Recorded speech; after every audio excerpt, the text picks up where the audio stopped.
बच्चों mental math class 9th का next part कर लेते हैं और इस सीरीज में हम कर रहे हैं chapter number 11 Heron's formula.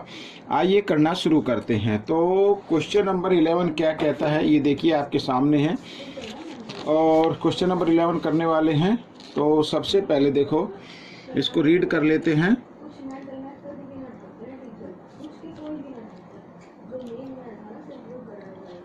In triangle ABC A equal 3B equal 6C, ठीक है, यानी A की वैल्यू 3B के इक्वल है और B की वैल्यू 6C के इक्वल है, ये याद रखना है। एंड S, ये S है, S equal alpha into A, then find the value of alpha, alpha की वैल्यू फाइंड आउट करनी है। एक चीज़ और बताना चाहता हूँ, जिन बच्चों के पास हिंदी में मेंटल मैथ है वो मेरे दूसरे चैनल को देख सकते हैं जिसका नाम है मैथ्स विद हरी सर। आइए करना शुरू करते हैं। तो सबसे पहले हम इसमें लेट कर लेते हैं बच्चों। आप ए को भी कर सकते हैं, बी को भी कर सकते हैं, सी को भी कर सकते हैं। तो मैं यहाँ पर बी को कर लेता हूँ। लेट बी इक्वल एक्स, तो बी की वैल्यू हमने एक्स मान ली। तो ए की वैल्यू क्या होगी बच्चों? ए की वैल्यू 3B, यानी बी की जगह एक्स लिख दीजिए। तो ए की वैल्यू आ गई, बी की वैल्यू आ गई, ए की वैल्यू आ गई। अब C की वैल्यू हमें फाइंड आउट करनी है। तो C की वैल्यू इक्वल है 3B, तो 3B, B की वैल्यू x है।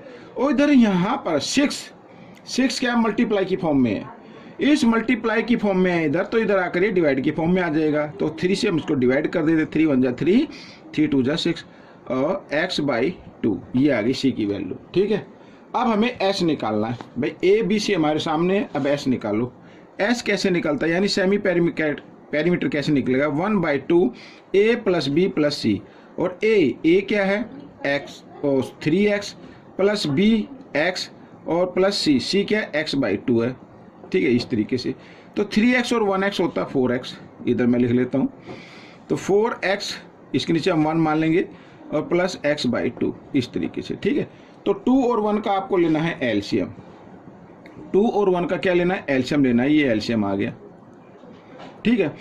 अब 2 को 1 से डिवाइड करना है या क्रॉस में मल्टीप्लाई कर दो। 2 8 4 जा 8, तो 8x प्लस 1 को x से किया 1x, इस तरीके से, ठीक है, ये हो गया। अब साथ ही अगर आप चाहते तो इधर ये मल्टीप्लाई का साइन लगा के हाफ से भी मल्टीप्लाई कर दे। 8x और 1x कितना होता है? 9x होता है। 2 2 जा 4, ठीक है, ये आ गया। ये हमारा क्या आ गया? S आ गया।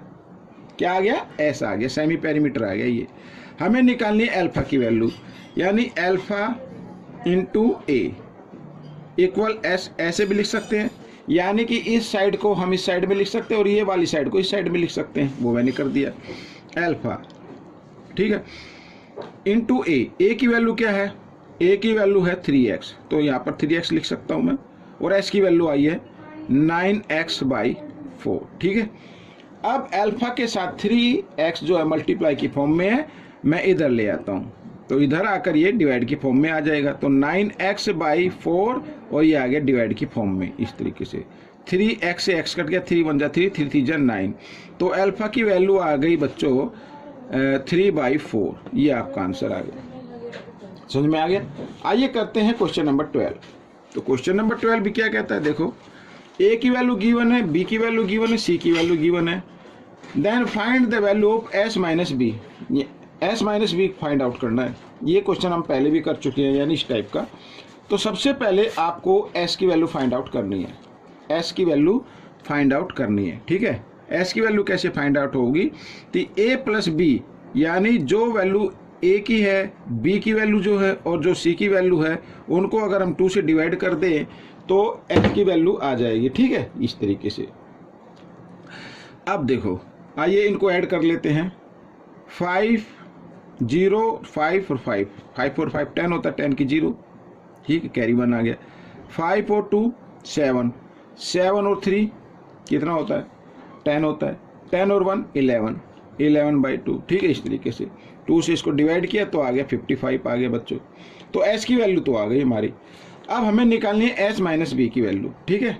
S की वैल्यू आ गई है, तो S की वैल्यू लिखेंगे, इधर माइनस का साइन लगाएंगे, माइनस का साइन है तो माइनस का लगाए, B लिखेंगे, ठीक है। लेकिन b की वैल्यू क्या है 25 है, तो हमें इधर 25 लिखना होगा, या इधर ही आप 25 लिख दें, कोई दिक्कत नहीं है, इधर 25 लिख दें।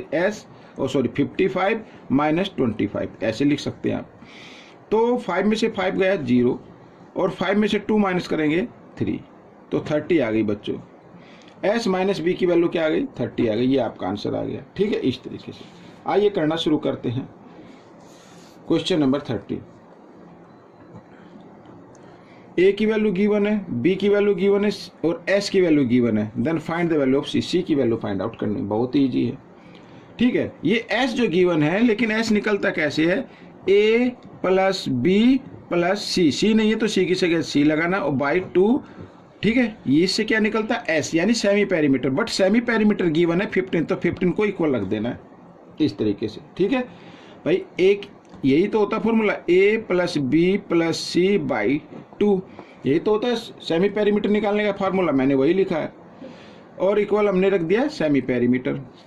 अब 10 और प्लस 7 कितना होता है 17 प्लस c और 2 इधर डिवाइड में इधर आकर ये मल्टीप्लाई में हो जाएगा, 15 के साथ लेके आएंगे तो, और 15 2 जा कितना होता है 30, तो सीधा 30 लिख लेते हैं। अब 17 को भी लेके आना है इस साइड में, 17 के सामने प्लस का साइन है, जो प्लस का होता है इधर आकर वो माइनस का हो जाता है, तो 30 माइनस 17 और 30 में से 17 माइनस करेंगे तो आएगा 13, तो 13 आपका ये आंसर आ गया बच्चों। ठीक है, क्वेश्चन नंबर 13 भी हो गया। आइए करते हैं क्वेश्चन नंबर 14। तो क्वेश्चन नंबर 14 ये रहा आपके सामने, इधर में ये रहा। अब देखो क्वेश्चन नंबर 14 कर लेते हैं। Find the area of an isosceles triangle.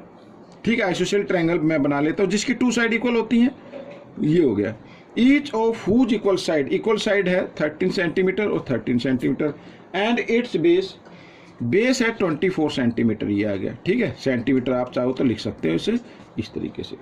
हमें एरिया फाइंड आउट करना है। ठीक है, तो सबसे पहले हमें क्या निकालना होगा, एस निकालना होगा। एस का मतलब सेमी पेरीमीटर, तो सभी साइड को हम प्लस कर देते हैं इस तरीके से और बाय में 2 कर देते हैं, तो सेमी पेरीमीटर आ जाएगा। तो आइए कर लेते 4 और 3 और 3 यानी 10 हो गया। ठीक है, 10 की 0 कैरी 1, 2 और 1 3 और 1 4 और 1 5 बाई 2, तो एस आ गया बच्चों 25। ठीक है, और फॉर्मूला अब आपको याद हो ही चुका होगा, तो एस आता शुरू में, मैं लिख देता हूँ एक बार, एस माइनस ए ये मल्टीप्लाई में है, एस माइनस बी ये भी मल्टीप्लाई में, और एस माइनस सी इस तरीके से। तो एस अपना क्या है 25 है, सॉरी 25, तो 25 को हम लिख सकते हैं 5 इंटू 5 लिख सकते हैं, इंटू का साइन। एस माइनस ए, एस क्या है 25 में से 13 माइनस कर दो, ए माइनस कर दो, तो कितना आएगा 12 आएगा, तो 12 लिख देता हूँ, into S minus B, S minus S क्या है 25 में से ये 13 माइनस करेंगे तो 12 आ जाएगा, और एस माइनस सी 25 में से 24 माइनस करेंगे तो कितना आ जाएगा 1 आ जाएगा। ठीक है, इस तरीके से 1 का परफेक्ट स्क्वायर रूट 1 होता है, ये तो याद रखना। तो यहाँ पर ये देखो ये बन गया पेयर, स्क्वायर रूट में पेयर बनाते हैं और पेयर में से 1 नंबर को हम बाहर निकाल लेते हैं, और 1 का तो 1 आप निकालना चाहो निकाल सकते हो, वैसे 1 का भी परफेक्ट स्क्वायर रूट 1 ही होता है, तो कोई दिक्कत नहीं है। 12 5 जा कितना हो गया 60 हो गया, तो 60 सेंटीमीटर स्क्वायर ये आपका आंसर आ गया। ठीक है, ये एरिया आ गया बच्चों। आइए करते हैं क्वेश्चन नंबर 15। तो question number 15, find the area of an isosceles triangle, इसमें भी करना है, each of whose equal side measure 20।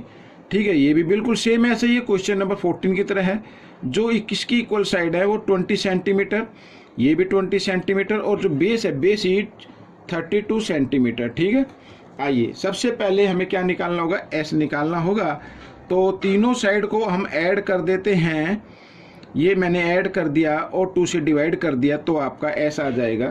तो 20 प्लस 20 40, 40 प्लस 32 72 बाई 2। ठीक है, 2 से इसको डिवाइड किया तो आ गया 36। 72 को जब 2 से डिवाइड करेंगे 36 आ जाएगा, तो 36 क्या है एस आ गया हमारा, और शुरू में क्या आता है एस, तो 36 है, 36 को मैं लिख सकता हूँ 6 इंटू 6 इंटू, फिर क्या आता है एस माइनस ए आता है, एस माइनस ए, एस क्या है 36 में से अगर हम ए माइनस करें यानी 20 माइनस करें क्या आएगा 16 आ जाएगा, और फिर आता है एस माइनस बी, तो 36 में से फिर 20 माइनस करेंगे तो भी 16 आएगा इंटू, और एस माइनस सी, अब 36 में से 32 माइनस करेंगे 4 आएगा, 4 को अब लिख सकते हैं 2 इंटू 2, ठीक है। अब देखो पेयर बना लो, ये पेयर बन गया, ये बन गया, ये बन गया, तो इन पेयर में से एक एक नंबर को बाहर निकालो तो आपका आंसर आ गया, ठीक है। आइए देखो 6 2 जा 12, 12 को 16 से मल्टीप्लाई करना है, 12 को 16 से मल्टीप्लाई करना है, 12 6 जा कितना होता है 72 होता है, 72 का 2 कैरी 7, 12 1 जा 12 और 7 19 हो गया, तो 192 सेंटीमीटर स्क्वायर ये आपका एरिया आ गया बच्चों। तो इस तरीके से ये क्वेश्चन सोल्व हो गया। आपको ये क्वेश्चन कैसा लगा मुझे जरूर बताएं, इसमें से सीखकर दूसरे बच्चों को जरूर सिखाना है। मिलेंगे नेक्स्ट पार्ट में, till then keep watching this video and channel, thank you.